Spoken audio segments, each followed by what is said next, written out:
2020. It's week 2 topic, and my today's topic is antigen and antibody interaction. So first of all, what is antigen? Antigen is any substance that prompts your body to trigger or an immune response against it.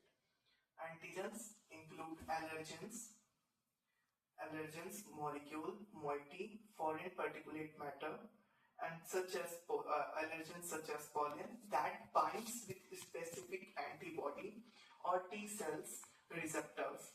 The presence of antigen trigger immune response. As you can see in the diagram present over here, its video is also showing on the screen.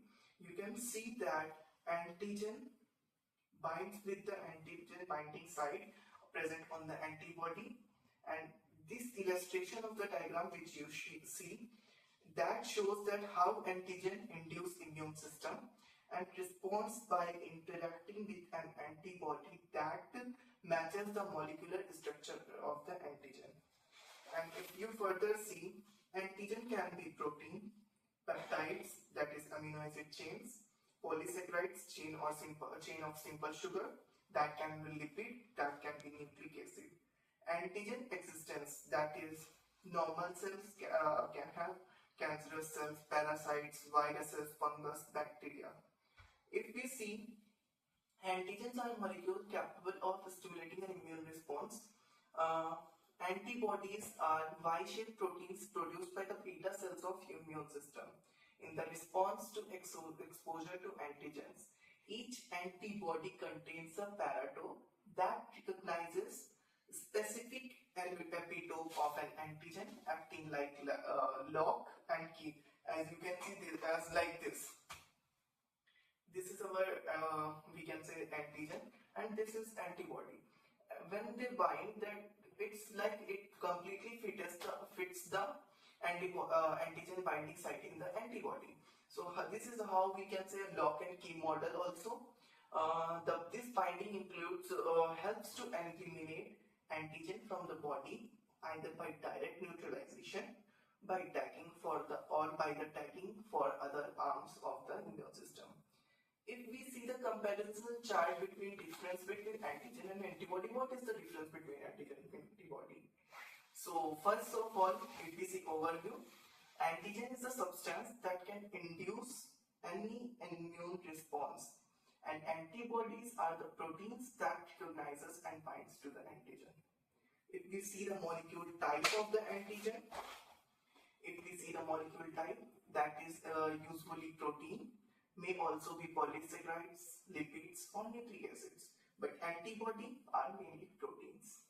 Origin within the body or externally we can see antigen, as in the body we can see in the cellular part or cancerous cell, or from externally also from some virus and bacteria antigen can be, but the antibody is produced within the body.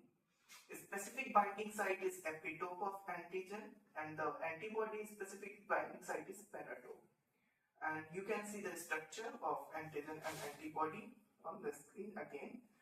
How we utilize antibodies and antigen in diagnostics?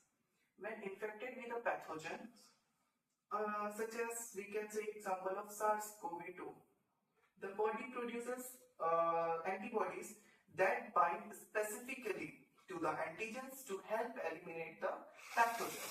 The binding can be harnessed to develop antibody and antigen based diagnostic test.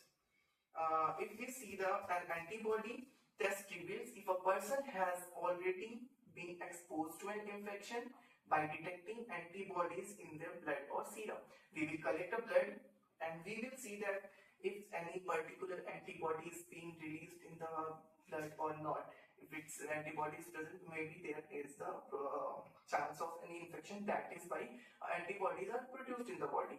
This can be done by the laboratory based tests, such as we can say example ELISA, enzyme linked immunosorbent assay, ALISA, or SIA, that is chemiluminescent immunoassay, or a point of care based on lateral flow technology.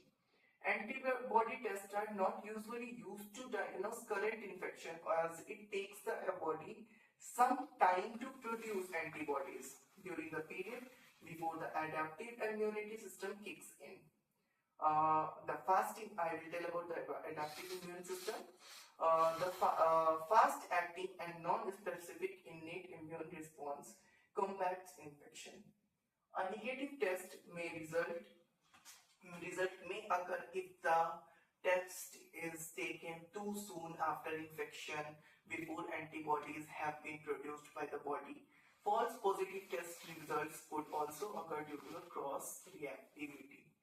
Antibody tests are useful to track the spread of disease, identify those who should be prioritized for vaccination, and highlight potential donors for convalescent plasma therapy. If we see the role of antibody and antigen in the vaccination, vaccine contains antigen that stimulates the T lymphocytes of the immune system to respond by producing plasma cells, which secretes disease-specific antibodies. Primary response. Some of the B cells will become memory B cells, which will recognize future exposure to the same disease, and this results in the faster and more intense production of the antibodies, which effectively work to eliminate the disease by binding to the antigen secondary response. Like when we are stimulating any of the we have put some antigen of the any of the like rabies antigen or anything we have put, our body will make primary antibodies. Then after, when we will interact with that antigen again in the future, we have a secondary response, which memory B cells we can say, which will act as a secondary response in the body and will fight with the that antigen, and it will be like we can say that in this we are giving an exposure to the disease of a disease before only, so that body can prepare itself for the future interaction. Now antibodies can be used as therapeutics. You know the Nobel Prize winner Kohler and Milstein and Joyner for theories concerning the specificity in the development and control of the immune system, and the discovery of the principle of production of monoclonal antibodies paved the way for the development of therapeutics antibodies. In the last few years, therapeutic antibodies have become the main class of new drugs in development, and by December 2019, 79 therapeutic monoclonal antibodies had been approved by the US FDA. The range of conditions they can be used to treat includes several types of cancer. These that antibodies used as therapeutics can be used to treat several types of cancer, or in the autoimmune conditions and infectious disease such as Zika. A number of studies are currently investigating their potential as a treatment for COVID-19, including convalescent plasma therapy. Types of therapeutic antibodies include immunoglobulins, antibody fragments, antibody drug conjugates, bispecific antibodies, radioimmunoconjugates. As I told you about the antigen-antibody interaction, what is the antibody? Antibodies are the proteins that protect you from unwanted substances enter your body. You have been understood by that what I have taught you till now. You should be aware of it. Now I will tell you about where are antibodies produced, how antibodies are produced. Antibodies are produced by the P cells, that is specialized white blood cell, WBC. When an antigen comes into contact with a B cell, it causes a B cell to divide and clone. This cloned B cell or plasma cell release millions of antibodies into your bloodstream and immune system. Antibodies are located in various areas of your body, including your skin, lungs, ears, saliva, and even breast milk. In fact, high amount of antibodies are present in the colostrum, that is a thick fluid secreted by the breast for a few days after giving birth. We can say the first milk of a mother, that is after birth of the child. That's why breastfeeding or can boost your baby's immune system. What are the monoclonal antibodies I have been told you? Monoclonal antibodies are created in a lab. They mimic your immune system's natural ability to fight off pathogens. Using monoclonal antibodies to fight infection is a type of immunotherapy. Uh, if we discuss about the functions of the antibodies, firstly we should divide this function on the basis of their types, 5 types of antibodies. That is IgA, IgD, IgE, IgG, and IgM. IgA, that is found in saliva, tears, mucus, breast milk, and intestinal fluid. IgA protects against ingested and inhaled pathogens that is being by air, or we have taken by the food or something ingested and inhaled. IgD, this antibody is found on the surface of your B cells. Through its exact function is unclear. Experts think that IgD support B cells maturation and activation.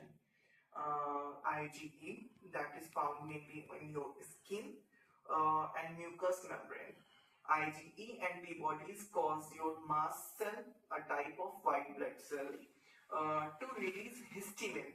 Histamine and other chemical into your bloodstream, and IgE antibodies can cause allergic reaction. IgG, this is the most common antibody, making up to 70 to 75% of all immunoglobulins in our body.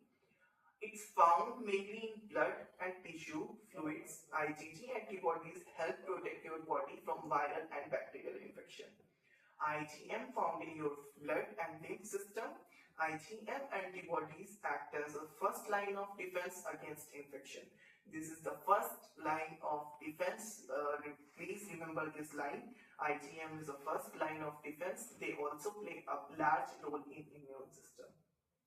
So this is all about the antibodies and antigens. Now I will like to what conditions can monoclonal antibodies treat? That is disorders or conditions we can see. So it can cause cancer, rheumatoid arthritis, heart diseases, multiple sclerosis, ulcerative colitis, lupus, Crohn's disease, psoriasis, organ transplant rejection. Because like if we transplant any of the organ, it can be rejected due to presence of the monoclonal antibodies. What are COVID antibodies? COVID-19 can be found in the blood of people who have antibodies of COVID-19 can be found in the blood of people who have been recovered from the infection of those who have received the COVID-19 vaccine. What are thyroglobulin antibodies? Thyroglobulin antibodies are often found in the people who have thyroid problems such as hyperthyroidism, hypothyroidism.